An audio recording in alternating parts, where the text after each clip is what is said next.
Bem, bom dia a todos e todas e vamos começar com a nossa sexta aula do nosso curso. Na aula de hoje, a gente vai tratar sobre o livro 3 do Capital e vai tratar de um aspecto que é bastante interessante, que é a relação entre direito e capital portador de juros. E a gente vai notar que ali, quando se trata do capital portador de juros, o direito tem uma função bastante importante, ele encaminha essas relações de um modo muito proeminente. Então, a primeira coisa que eu gostaria de destacar na aula de hoje é que, se formos tratar do direito no Marx, é essencial para a gente passarmos por uma esfera que não se coloca propriamente ligada imediatamente à circulação de mercadorias. Ou seja, é necessário que ultrapassemos o Pachucanes caso a gente queira dar um tratamento sério para a teoria do Marx. Então aqui a gente vai tratar do capital portador de juros. E o capital portador de juros é uma figura do capital que ela não tem substância em si própria. O que eu quero dizer com isso? Eu quero dizer com isso que ela não decorre simplesmente do dinheiro que é emprestado. É necessário que o valor que corresponda àquilo que está presente nos juros tenha sido produzido. E esse valor é produzido na esfera da produção, na relação que se coloca entre classe trabalhadora e burguesia. Ou seja, a gente tem de um lado a exploração da mercadoria à força de trabalho, da onde decorre o mais trabalho e, portanto, o mais valor. E do outro lado, nós temos figuras econômicas que correspondem a parcelas desse mais valor. Então, se a gente for olhar para essas figuras, a gente vai ver que, por exemplo, o lucro, a renda e o juro são partes do mais valor. Então, o que a gente tem aqui? A gente tem que dar correlação entre formas econômicas e classes sociais. Então, a gente tem aqui a forma dinheiro, a forma mercadoria, elas estando sumidas ao capital, à relação capital. Com isso, a gente tem a produção do mais valor. Então, a gente tem essas formas econômicas que trazem consigo a oposição entre burguesia e proletariado, e, portanto, trazem consigo também a produção do mais valor de um lado, e do outro lado, a gente tem outras classes ou parcelas de classes que vão viver a partir da riqueza que é produzida na esfera da produção. Ou seja, a gente tem um campo aqui que se coloca mais propriamente na distribuição desse mais-valor. Então, os juros é uma parcela desse mais-valor. E o que a gente vai ver hoje é como que essa parcela ela é encaminhada em grande parte por meio do direito. Ou seja, no processo de distribuição do mais-valor, a gente tem por essencial a titularidade da propriedade privada. Ou seja, somente pelo fato do capital monetário se colocar como propriedade de alguém, este alguém, o emprestando a título de juros, tem direito a se apropriar da riqueza social. Então é bastante interessante que a gente nota aqui um aspecto bastante dúplice da sociedade capitalista. A sociedade capitalista se justifica a partir da apropriação que se dá por meio do trabalho. Então, o trabalho redunda na apropriação da natureza, que por sua vez redundaria na propriedade privada. Essa é a tese que aparece, por exemplo, do Locke, mas que também aparece de outras maneiras nos clássicos da economia política. E agora, com um grau de desenvolvimento do capitalismo mais avançado e num nível de concretude mais avançado, a gente tem a burguesia se contrapondo, de certo modo, àquela ideologia que lhe deu base, que é aquela que se relaciona o trabalho à propriedade privada. Aqui a gente tem a propriedade privada e a apropriação da riqueza separada do trabalho. Então a gente tem algo que já foi mencionado no nosso curso, mas que vale a pena sempre mencionar. A gente tem a separação entre a titularidade da propriedade e a função na produção. Bem, então, ligado a esse aspecto que traz certo anacronismo da ideologia burguesa, se tem também certa analogia que se coloca com a igreja. Vai dizer o Marx, mesmo quando um homem sem fortuna obtém crédito como industrial ou como comerciante, isso se dá por haver a confiança de que atuará como capitalista, que se apropriará do trabalho não pago como capital emprestado. Então, primeira coisa nessa passagem é mostrar como que é essencial à sociedade capitalista o empréstimo, é essencial, portanto, o capital portador de juros. Não há ali a necessidade de algo como um capital inicial previamente acumulado. Não há ali a necessidade de uma espécie de previous accumulation, de acumulação primitiva individual. O que você faz se você for investir?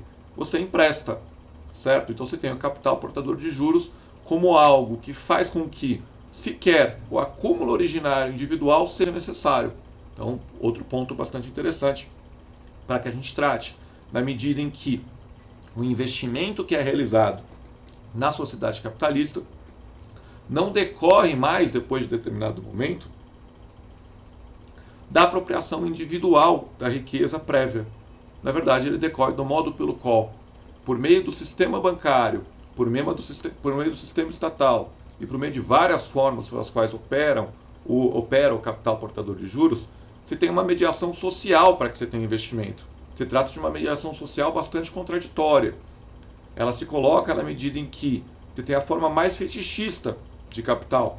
Juros é dinheiro que gera mais dinheiro num polo. Mas o que a gente percebe aqui é o seguinte: de um lado a gente tem dinheiro que gera mais dinheiro, mas do outro lado a gente tem que esse empréstimo só é realizado na medida em que se tem a possibilidade de produção de mais riqueza. Você tem a possibilidade de que aquele que empresta o dinheiro atue como capitalista funcionante.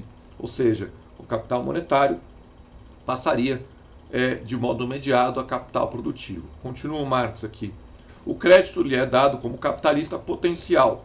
E essa circunstância é tão admirada pelos economistas apologéticos de que um homem sem fortuna, porém com energia, solidez, capacidade de conhecimento dos negócios, possa transformar-se em capitalista, já que, em geral, no modo de produção capitalista, aprecia-se de modo mais ou menos correto o valor comercial de cada um, por mais que faça entrar constantemente em campo, em confronto com os capitalistas individuais já existentes, uma série não bem-vinda de novos cavaleiros de fortuna robustece o domínio do próprio capital, amplia-lhe a base e lhe permite recrutar sempre novas forças de camadas inferiores da sociedade. Então vejam que interessante. Aqui a gente tem o crédito possibilitando algo que é bastante importante para a própria ideologia capitalista, que é o modo pelo qual pode-se ter ascensão social. Então, não se tendo o dinheiro como uma característica da família, não se tendo o direito como algo que decorre necessariamente da herança, como muitas vezes parece dar a entender um teórico como Piketty, se tem justamente as barreiras entre as classes sociais sendo mais porosas e a possibilidade de alguém que se torne capitalista sem selo de nascença, por assim dizer. Isso é bastante importante para o funcionamento do capitalismo. Isso é bastante importante que a gente entenda, porque a gente percebe que as mediações que se colocam entre a fortuna dos indivíduos e o modo pelo qual eles se colocam na sociedade são mediações crescentemente sociais, o que significa que o controle dessas circunstâncias é algo que pode modificar substancialmente também a própria sociedade. Continua Marx. Exatamente como a circunstância de que a Igreja Católica na Idade Média formava sua hierarquia com as melhores cabeças do povo, sem considerar posição, nascimento e fortuna, e que foi um dos principais meios de consolidar o domínio do clero e de oprimir os leigos, quanto mais uma classe dominante é capaz de escolher de seus quadros os homens mais valiosos das classes dominadas, tanto mais sólido e perigoso é seu domínio. Então, a gente mostra aqui como que, inclusive do ponto de vista ideológico e do ponto de vista político, a gente tem o capital portador de juros com uma importância bastante grande. E isso é bastante importante para a gente, porque ao mesmo tempo que esse capital traz consigo certo anacronismo da dominação burguesa, na medida em que o indivíduo burguês não é mais necessário a rigor, ou seja, qualquer um pode exercer a função de um indivíduo burguês, na medida em que pode se tornar burguês por meio de um empréstimo, a gente percebe que o fortalecimento do próprio capitalismo se coloca em conjunto com esse seu anacronismo. Então, esse aspecto dúplice do capitalismo é bastante importante e faz com que, muitas vezes, as relações sociais, como aparecem a nós de imediato, sejam vistas, de certo modo, fetichizado. Então, por que eu estou falando isso? Estou falando isso porque o capital portador de juros, segundo Marx, seria o capital, a figura do capital mais fetichista. E estou falando isso também porque, para ele, o que acontece quando a gente fica nesse nível de análise da sociedade capitalista é que a gente muitas vezes deixa de passar pelo essencial, que não é meritocracia, não é ascensão social, não é mobilidade social, mas sim o fato de que se trata de um sistema produtivo cuja extração de riqueza se coloca a partir da exploração da força de trabalho. Então, vai dizer nosso autor, no processo de reprodução, o capitalista funcionante representa sempre o capital como propriedade alheia em face dos trabalhadores assalariados. E o capitalista monetário, sendo representado pelo capitalista funcionante, toma parte na exploração do trabalho. Ou seja, a figura dos juros, que se coloca no capitalista monetário, tem uma relação necessária ao capitalista funcionante. E o capitalista funcionante, por sua vez, traz consigo a oposição entre detentores de produção e detentores da mercadoria força de trabalho. Ou seja, os juros traz uma exploração mediada diante da classe trabalhadora. Mas, diante desse caráter mediado, de imediato o que a gente tem é o seguinte: muitas vezes se apaga esse nexo. Então deixa de se perceber que se trata, afinal de contas, de algo que decorre da exploração da mercadoria força de trabalho e, portanto, da extração do mais-valor. O fato de que apenas como representante dos meios de produção e face dos trabalhadores, o capitalista ativo pode exercer sua função de fazer os trabalhadores trabalhar para ele, ou fazer os meios de produção funcionar como capital, é esquecido em face da oposição de função do capital dentro do processo de produção e a mera propriedade fora do processo de reprodução. Então o que a gente tem? A gente tem o capital portador de juros como algo cuja distribuição se dá até certo ponto fora do processo de reprodução, ou seja, a reprodução do mais-valor, o modo pelo qual se tem o valor reproduzindo a si mesmo, a autovalorização do valor, se coloca a partir do capitalista funcionante. Mas a apropriação da riqueza se coloca até certo ponto fora desse processo imediato, ou seja, a gente tem de um lado a produção do mais-valor, do outro lado a apropriação de parcelas desse mais-valor. De um lado, a gente tem o trabalho sendo extraído e o direito de explorar esse trabalho por parte do capitalista funcionante. Do outro lado, a gente tem a apropriação da riqueza a partir da simples titularidade da propriedade, no caso aqui do capital monetário. Então é bastante interessante aqui como que a gente vê que aquela autonomização das formas se coloca de modo bastante patente no capital portador de juros. Então, a apropriação de parcela do mais-valor tem uma mediação da propriedade privada e da titularidade jurídica da propriedade privada. E isso é essencial para o nosso curso, porque coloca de modo claro essa autonomização não só das figuras econômicas que operam cotidianamente e que operam como se por si só subsistissem, e das formas jurídicas que revestem essas figuras econômicas e encaminham os processos econômicos que se colocam na superfície dessa sociedade. No que diz o Marx? Na realidade, na forma em que ambas as partes do lucro, isso é, do mais-valor, assumem como juro e ganho empresarial, não está expressa relação alguma com o trabalho, porque essa relação existe apenas entre o lucro, ou melhor, o mais-valor, como soma, o todo e a unidade dessas partes. Aqui a gente tem uma questão bastante importante. A gente percebe que no cotidiano, os agentes da produção operam com categorias que não são plenamente racionais, mas que são efetivas. Aqui remeto à frase do Hegel, que o real é racional, o racional é real, ou o real é racional, racional é efetivo.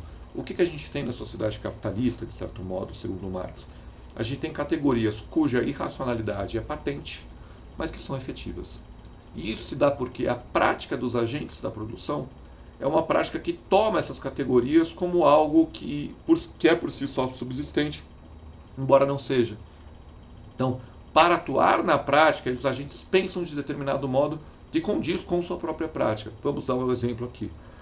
Então, a gente está tratando de categorias como lucro, que é uma parte do mais-valor, de juros, que é uma parte do mais-valor, e de ganho empresarial. E o ganho empresarial, na verdade, é o lucro menos os juros. Então, o que acontece se a gente for tomar como parâmetro a atividade dos agentes da produção de imediato, e principalmente aqui do empresário? A gente vai ver que o empresário vai pensar do seguinte modo: eu tenho determinado custo de produção, seja ele com maquinaria, seja ele com os empregados, e esse custo de produção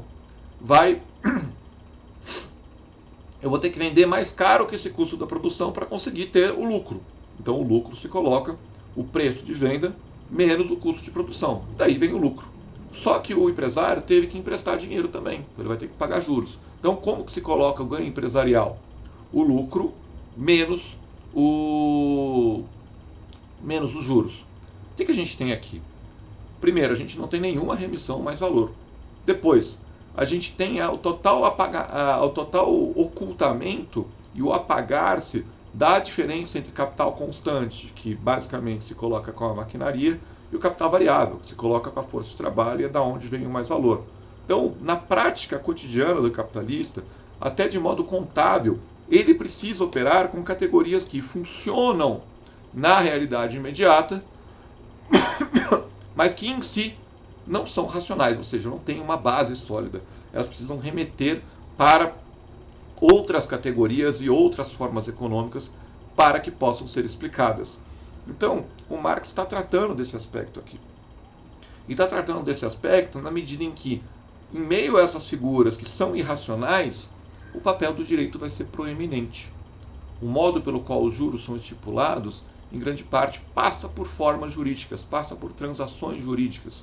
Vai dizer aqui o nosso autor: a proporção em que o lucro é dividido e os diversos títulos jurídicos sobre os quais essa divisão ocorre, pressupõe o lucro como acabado, pressupõe sua existência. Então o que a gente tem? A gente tem os títulos jurídicos tendo uma importância bastante grande. A gente tem também algo que o Marx retoma bastante no livro 3, que são as expectativas jurídicas. Então a gente tem um aspecto bastante importante aqui, que é formas jurídicas se colocam sob forma de expectativas jurídicas, sob a forma de transações jurídicas e de títulos jurídicos, tendo bastante importância na distribuição do mais-valor, mas tomando o processo de produção do lucro, que no caso aqui é uma parte do mais-valor, como acabado. Ou seja, o direito opera de modo bastante proeminente nessas figuras econômicas que são irracionais, tomando como suposto essencial para o modo de produção capitalista. Quando eu digo isso, eu estou dizendo algo bastante importante aqui. Eu estou dizendo que a divisão entre lucro e juro é uma divisão que tem uma importante mediação jurídica. Então, as lutas entre as diversas camadas da burguesia, no caso aqui o capital industrial, o capital comercial e o capital monetário, essas disputas entre classes tomam, em grande parte, uma forma jurídica. Tem formas jurídicas diferentes pelas quais elas acontecem. E eu estou dizendo aqui, portanto, que grande parte do que acontece por mediação do direito é uma disputa entre classes, mas não tanto entre a classe trabalhadora e a burguesia, mas é uma disputa entre parcelas da própria burguesia. E se a gente for olhar o modo pelo qual se coloca a produção capitalista, a gente percebe que as mediações para que o capital funcionante se coloque como tal, ou seja, para que o capital monetário opere como capital, são bastantes, são muitas. Ou seja, eu vou ter ali o empréstimo como algo essencial. E isso pode acontecer sobre o capital portador de juros, assim como pode acontecer, por exemplo, numa empresa por ações. Então, numa empresa por ações, você tem uma cota à parte da propriedade, a qual corresponde a determinados dividendos. Esses dividendos remetem à titularidade jurídica de uma riqueza que será produzida pelo trabalho futuramente. Ou seja, o que eu tenho aqui? Eu tenho um incremento bastante grande do aparato jurídico que se dá na medida em que a divisão do trabalho se coloca na sociedade capitalista, dividindo a gestão e o modo pelo qual se dá investimento e dividindo as funções diferentes na produção entre camadas da classe burguesa. Isso significa que o direito vai ser bastante proeminente entre essas camadas. Grande parte daquilo que opera no direito burguês se coloca com disputas intraburguesas. Então isso é bastante importante para a gente, porque isso significa que não adianta somente ter vontade para se ter um jurista progressista.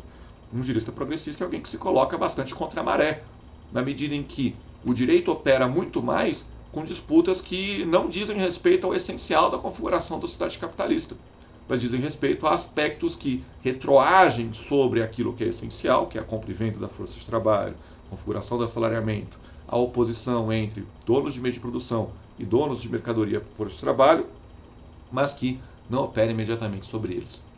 Isso quer dizer que grande parte do aparato jurídico pressupõe aquilo que deve ser questionado. E isso se coloca estruturalmente.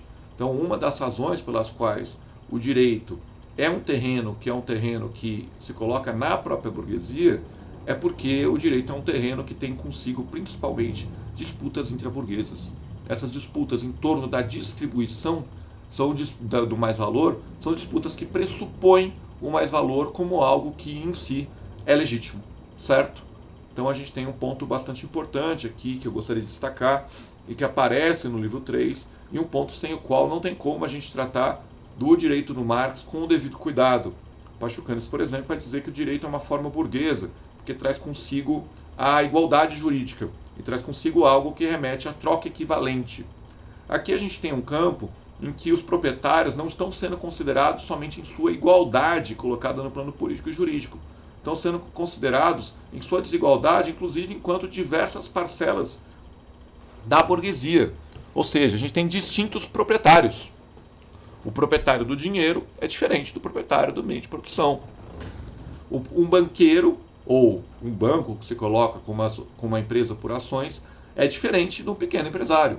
Então aqui a gente tem o direito operando não tanto em meio à igualdade dos portadores de mercadorias, mas em meio a desigualdades que se colocam a partir da detenção da titularidade da propriedade, certo? Então isso é bastante importante para a gente e isso remete a uma dimensão que, do meu ponto de vista, pouco foi estudada na obra do Marx e pouco foi estudada pelos marxistas quando se trata da crítica marxista ao direito. Continua o nosso autor. Por isso, o capitalista é proprietário do capital que funciona. Embora em bolsa todo lucro ou mais valor inteiro. Para o trabalhador é inteiramente indiferente que ele faça isso ou que tenha de pagar uma parte a uma terceira pessoa, como proprietário jurídico.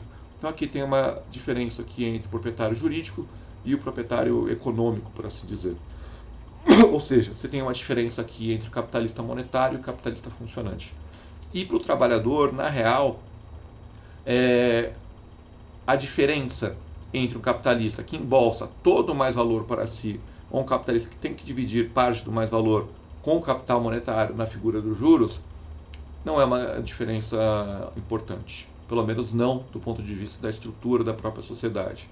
Claro que não é indiferente se eu tenho uma taxa de juros altíssima.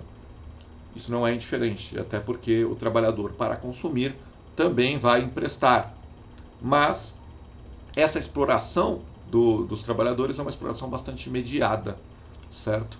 E do ponto de vista da extração do mais valor, tanto faz. Se essa extração é feita a partir de um único proprietário ou de um proprietário jurídico correlacionado com o capitalista funcionante, certo? No que continua o nosso autor, falando agora sobre as empresas por ações. Esse capital não existe duplamente, uma vez que o valor capital dos títulos de propriedade, das ações, e outra vez como capital realmente investido ao investir nas empresas, ele existe apenas nessa última forma, ou seja, a gente tem aqui essa relação entre capital e capital potencial. Então, os juros, o capital monetário, ele de certo modo é capital potencial, porque capital sempre tem que ser reinvestido. Capital é valor que gera valor, certo? Capital não é um simples excedente.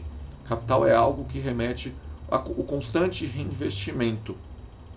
E o Marx está falando aqui que o fato de alguém comprar uma ação significa que há recursos para que sejam investidos na produção, certo? E de um lado isso se coloca com o capital funcionante, do outro lado a gente tem justamente a apropriação a partir de uma cota-parte, de um título jurídico, de papéis jurídicos. Ele vai usar a expressão depois, a gente vai ver aqui. Cadê? A pode vender seu título a B e B a C. Essas transações em nada alteram a natureza da coisa. Então percebam, o que a gente tem aqui? Em grande parte a gente tem transações jurídicas que estão essenciais do ponto de vista da distribuição do mais-valor, mas que do ponto de vista da reprodução do capital, em nada alteram uma coisa. Então grande parte daquilo que é operacionalizado pelo direito, não tudo, mas grande parte, se coloca na medida em que o direito é incapaz de modificar a natureza da própria reprodução social. Então sequer há ali um efeito retroativo substantivo diante das relações de produção. O que a gente tem é uma disputa entre camadas burguesas e não ali uma relação direta com a classe trabalhadora. É interessante a gente analisar isso, porque essas disputas entre burgueses podem sim se voltar para a produção, na medida em que, muitas vezes, inclusive, as ações vão ter um valor ilusório. Ou muitas vezes na medida em que os juros têm um valor estipulado, que é estapafúrdio, e que não vai conseguir ser pago. E daí a gente tem um aspecto bastante importante do nosso curso, que é o seguinte: certo hiato existente entre as figuras jurídicas, as formas jurídicas, aquilo que é estabelecido no direito e aquilo que se coloca como algo que é representado nessas relações jurídicas. Então as relações jurídicas têm um conteúdo que se coloca na relação econômica mesmo. Mas esse conteúdo pode aparecer de modo melhor ou pior representado. E muitas vezes o capitalista vai ter o direito de se apropriar de certa parcela da riqueza e não vai conseguir fazê-lo. Porque, por exemplo, não se teve a produção que se esperava. Porque, por exemplo, você teve algum desastre. Porque, por exemplo, você teve também fraude na contabilidade das empresas. Então, muitas vezes, o valor das ações aumenta em decorrência de fraude. Então, muitas vezes você falseia o balancete.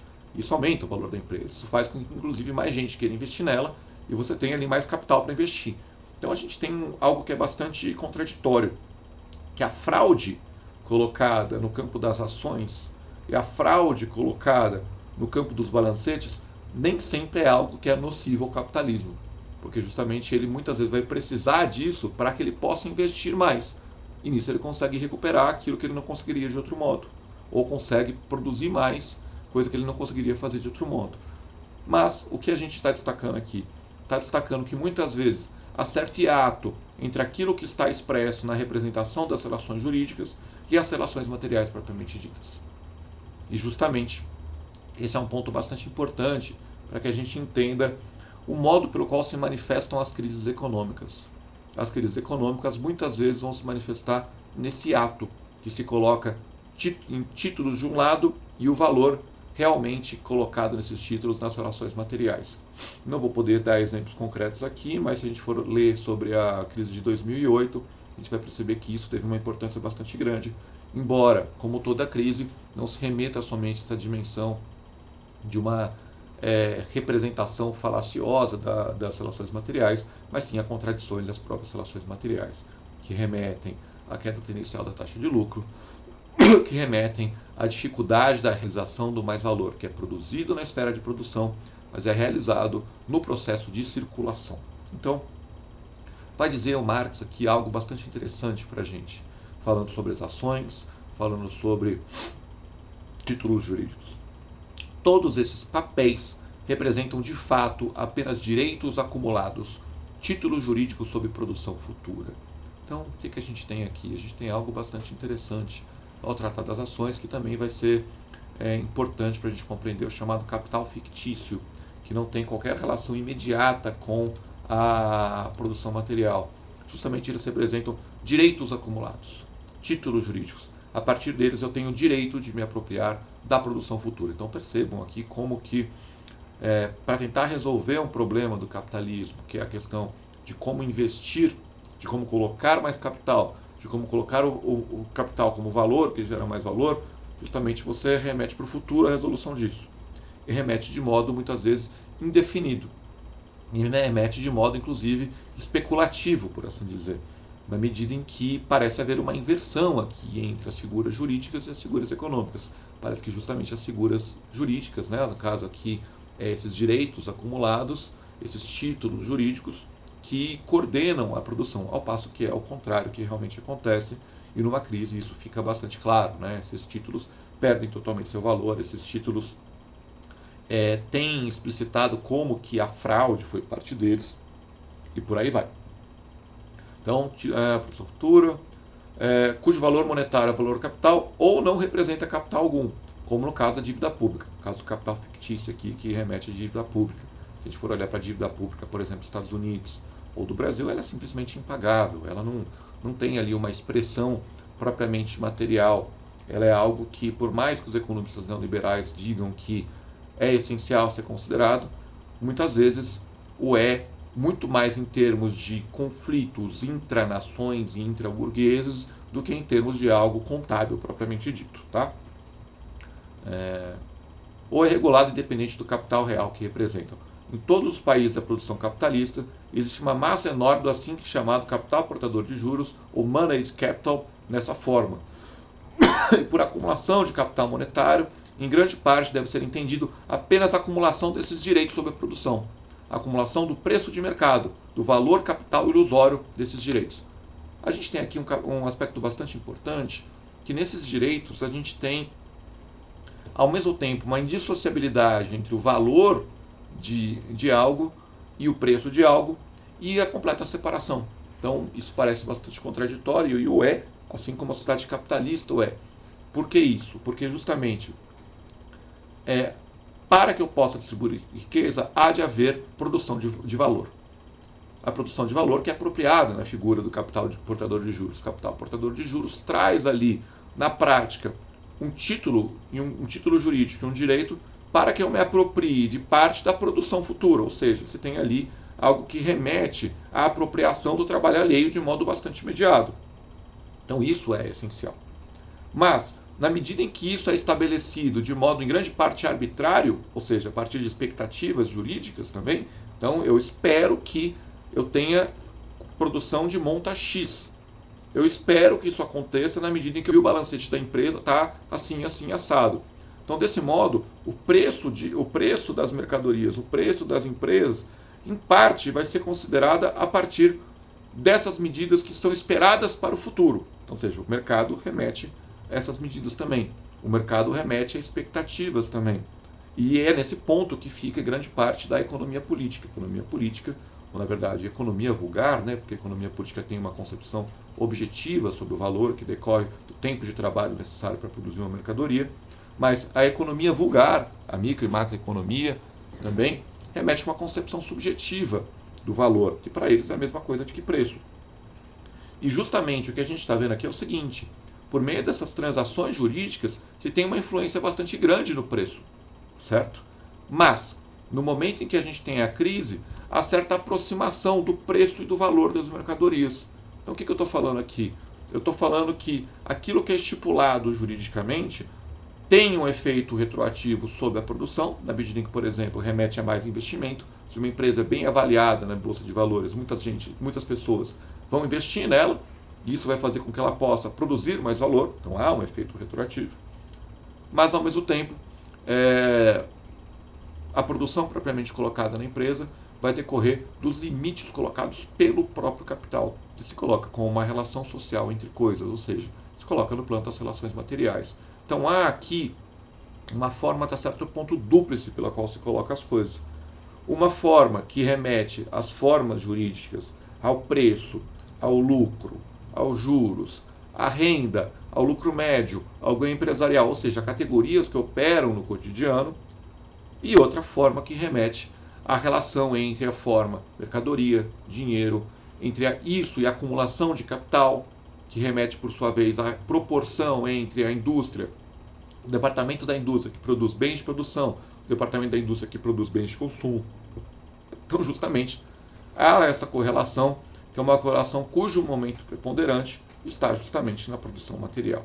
Bem, digo tudo isso para falar para vocês que o elemento jurídico é bastante operante, sim, na circulação de mercadorias. Ele traz uma mediação na extração do mais-valor, na medida em que isso usualmente é trazido contratualmente. Então, você tem ali um contrato que media a compra e a venda da força de trabalho, que se dá na esfera da circulação mercantil e que traz consigo a oposição entre forma mercadoria e forma dinheiro.